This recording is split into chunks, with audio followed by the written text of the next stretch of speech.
Anas says, my question is regarding the importance of weak hadith, that is da'if. Should we follow the da'if ahadith?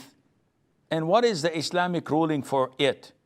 Because I have heard people saying to not completely reject them, as they are, after all, considered to be hadiths. This is an issue of dispute among scholars.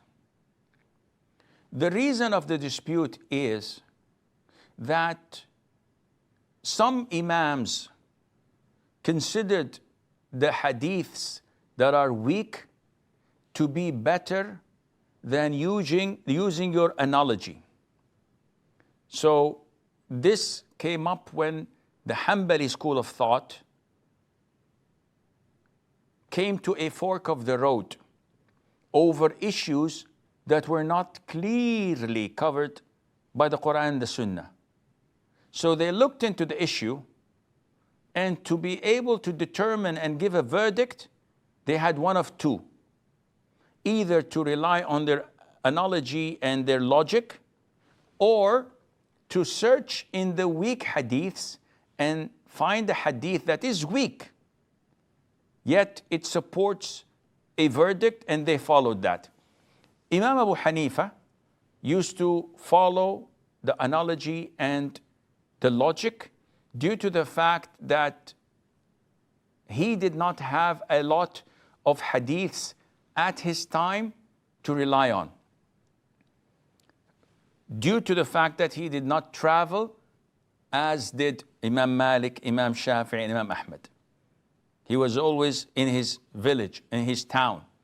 And people from all over came there and shared with him some of the hadiths that they had heard, but not all of it.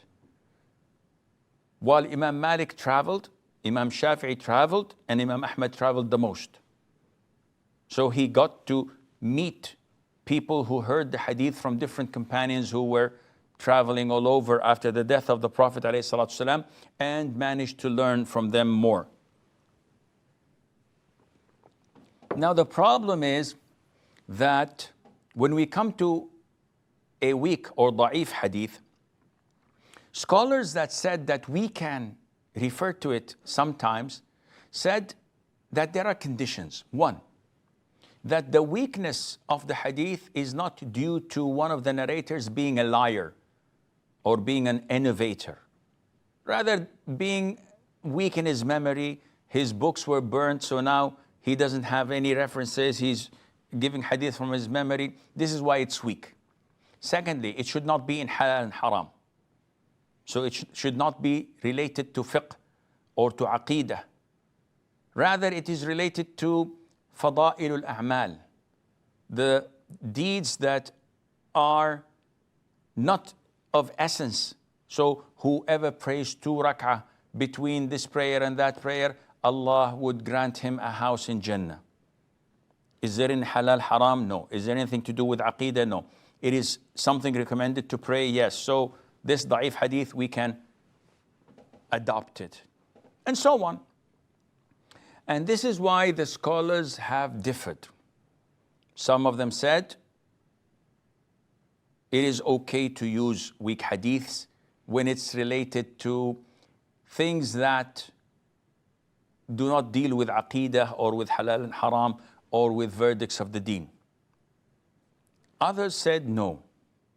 When Allah said that He will protect the religion, that He is the one who revealed the dhikr, which includes Quran and Sunnah, and that He is the one who's going to protect it, the weak hadith is not part of the protected one. And when Allah says, Al-yawma akmaltu lakum deenakum, today I have completed your religion, the weak hadith is not part of the religion that was completed. Therefore, and this is the opinion of Sheikh Al-Albani, we only rely on the Quran, the authentic hadiths, with the understanding of the 3 favorite generations, the generation of the companions, tabi'in and tabi'at tabi'in. And I'm inclined to this opinion because it's the safest and it is as crystal clear. You cannot bring weak hadiths and make the firm foundations which Islam is standing on a little bit shaky because of such weak hadiths? And Allah knows best.